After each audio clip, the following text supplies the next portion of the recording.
ज़ारा ने सबा को बुला के दोस्ती का हाथ आगे बढ़ाया है और सबा को अपने साथ होने के लिए कहा है ताकि इन लोगों का मुकाबला किया जा सके। क्योंकि किसी भी तरह से इन लोगों के हक में ये चीज़ काबिल कबूल नहीं है कि मिनाहिल अपनी ज़िंदगी सुकून से गुजारे।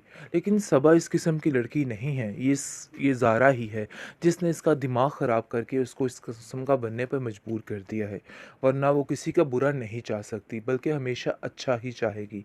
लेकिन सिर्फ़ और सिर्फ़ गलतफ़हमी की बिना पर उसका दिमाग मिनाहिल की तरफ से बुरे तरीके से ख़राब हो गया और उसको ऐसा लगता है कि ये सब कुछ करने वाली मिनाहिल ही है। हालाँकि हकीकत कुछ ऐसी नहीं है, क्योंकि ज़ारा ने इस किस्म का दिमाग उसका ख़राब किया है और उसको कहा है कि तुम नहीं जानती कि तुम्हारे साथ कितना बड़ा धोखा हुआ है और हमारे घर में ही देख लो, हमारे घर में रह के मिनाहिल ने क्या-क्या किया है, हमारी हर चीज़ ख़त्म कर दी और आज देखो किस तरीके से मेरी माँ के साथ बात कर रही है, जिसने सारी ज़िंदगी उसकी परवरिश की है। लेकिन ये बात तो मिनाहिल ही अच्छे तरीके से जानती है कि उसके साथ क्या किया गया था और कैसा सलूक होता रहा था, क्योंकि ये बात कोई और नहीं जान सकता। इसलिए जी आप देखेंगे कि बहुत सख्त ज़ारा गुस्से में आ चुकी है और कहती है कि देखना कि अब इस चीज़ का बदला मैं तुमसे किस तरीके से लेती, और वो जानती है कि अब इसकी दुखती रग पर हाथ कैसे रखना है। लेकिन जी आप देखेंगे कि मिनाहिल को इन सब चीज़ों से कोई फ़र्क नहीं पड़ता है और वो साफ साफ कह देती है कि मुझे तुम्हारी इन घटिया हरकतों से कोई लेना देना नहीं है। लेकिन अफ़सोस इस बात का होता है कि आखिर तुम क्या सोच रही हो और क्या करना चाह रही हो। मिनाहिल इसको खोटी और खरी सुनाकर आ जाती है, लेकिन जी आप देखेंगे कि घर आकर नरगिस इसको कहती है कि बेटा तुम्हें उसके मुंह लगने की कोई ज़रूरत नहीं है और ना ही उधर दोबारा जाने की ज़रूरत है, क्योंकि वो तो सिर्फ़ और सिर्फ़ अपने रिश्तेदारी की खातिर की थी कि आज तक उसकी फूफो ने इसको पाला-पोसा। तो वो जाकर इस चीज़ के लिए उससे माफ़ी माँगे कि उससे पूछे बगैर ये सारा मामला तय हो गया। लेकिन अफ़सोस की बात ये है कि उन लोगों के दिमाग में कुछ भी नहीं बैठा है और वो लोग इसको सिर्फ़ और सिर्फ़ गलत ही कहते रहे। उनके दिमाग में ये ही बैठ चुका है कि मिनाहिल ही गलत है। बहरहाल जी आप देखेंगे कि अब जाकर इन लोगों को सफाया होने वाला है और इन लोगों को पता चलने वाला है कि इन लोगों ने क्या कुछ किया है। लेकिन अफ़सोस की बात ये है कि आपने भी मुझे नहीं समझाया, जिस पर माजिदा इसको कहती है कि अरे भाई, पुरानी बातों को कुरेदने का आखिर क्या फ़ायदा है? मुझे तो तुम्हारी कुछ समझ नहीं आ रही। आखिर तुम कहना क्या चाहते हो? जिसको सुनकर वो कहता है कि आपकी वजह से ही ये सब कुछ हुआ है। लेकिन माजिदा कहती है कि भाई तुम्हारे दिमाग में भी तो भूत सवार था ना कि तुम्हें बाहर जाना है। मैंने तो सिर्फ़ तुम्हारा साथ दिया और यूँ समझो कि मैंने तो तुम्हारे दिल की बात की थी। अगर तुम्हारे दिल में ऐसा कुछ ना होता तो तुम कभी ज़िंदगी में कुछ नहीं बोलते। इसका मतलब है कि तुम कुछ बोले हो तो उसका मकसद साफ-साफ यही है कि तुम्हारी मर्ज़ी शामिल थी भई इन चीज़ों में, लेकिन इस चीज़ को तुम अब मानने से इनकार कर रहे हो। देखो, सारा कुछ मेरे ऊपर डालने की कोई ज़रूरत नहीं। दूसरी तरफ वलीद अपने आप को काफ़ी खुशकिस्मत इंसान तस्वर कर रहा है और वो कहता है कि ऐसा लग रहा है कि जैसे आज सारा जहान मेरी मुट्ठी में है और सब कुछ मेरे पास है, और ऐसा लगता है कि जैसे मुझे ये सब कुछ बहुत पहले का मिल चुका हो। बहरहाल जी आप देखेंगे कि बहुत ज़्यादा खुश है मिनाहिल भी इसके साथ साथ, लेकिन मिनाहिल को कुछ समझ नहीं आ रही कि आखिर घर के मामलात को कैसे संभाले, क्योंकि आए दिन कोई ना कोई ऐसी परेशानी बन जाती है जिसकी वजह से घर का माहौल टेढ़ा मेढ़ा हो जाता है और सब कुछ हिल के बर्बाद हो जाता है। लेकिन रीज़न जो है वो इसके पीछे पता नहीं चल रहा। बहुत जल्द पता चल जाएगा कि ज़ारा और सबा दोनों मिलके ये सारी प्लानिंग्स कर रही हैं और हर चीज़ को तबाह और बर्बाद करने की कोशिश कर रही हैं। लेकिन नरगिस कभी भी फूट नहीं डलवाने देगी। वो हमेशा इस मिनाहिल का साथ ही देगी। कि आखिर हमारे घर की सारी बात ऐसे घुमा फिरा के पूरी दुनिया में क्यों फैल जाती है? मतलब ये कि सारी बातें हमारी इस ज़ारा को कैसे पता होती हैं?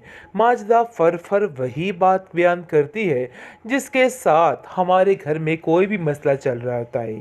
जी आप देखेंगे कि वो कहती है कि मुझे खुद समझ नहीं आई, लेकिन कहीं न कहीं कुछ गड़बड़ ज़रूर है। तो इसलिए अब हमें इस बारे में सोचना होगा कि आखिर क्या वजह है जो ये सब कुछ हो रहा है। जिसको सुनकर वो कहती है कि मुझे तो ऐसा लगता है कि जैसे ज़ारा की या फिर सबा की आपस में बातचीत है, क्योंकि कुछ ना कुछ तो ऐसा है जिसकी वजह से दो खानदान तबाह बर्बाद होके रह गए।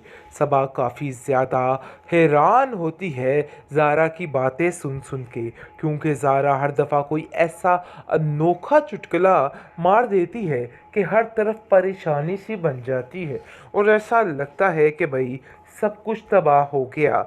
लेकिन ज़ारा को खुद समझ नहीं आ रही कि आखिर ऐसा क्या मामला हो गया जो इन लोगों ने मिनाहिल को पक्का पक्का ही अपने घर में रख लिया।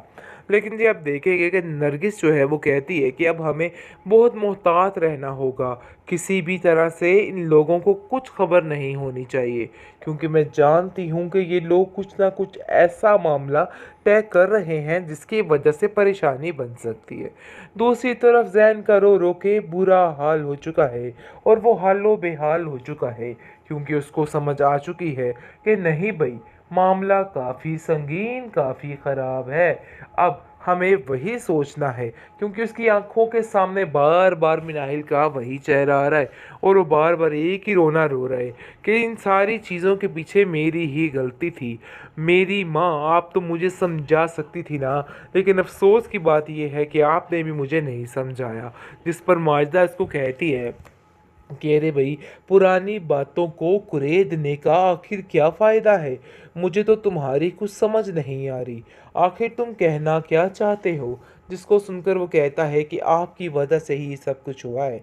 लेकिन माजिदा कहती है कि भाई, तुम्हारे दिमाग में भी तो भूत सवार था ना कि तुम्हें बाहर जाना है।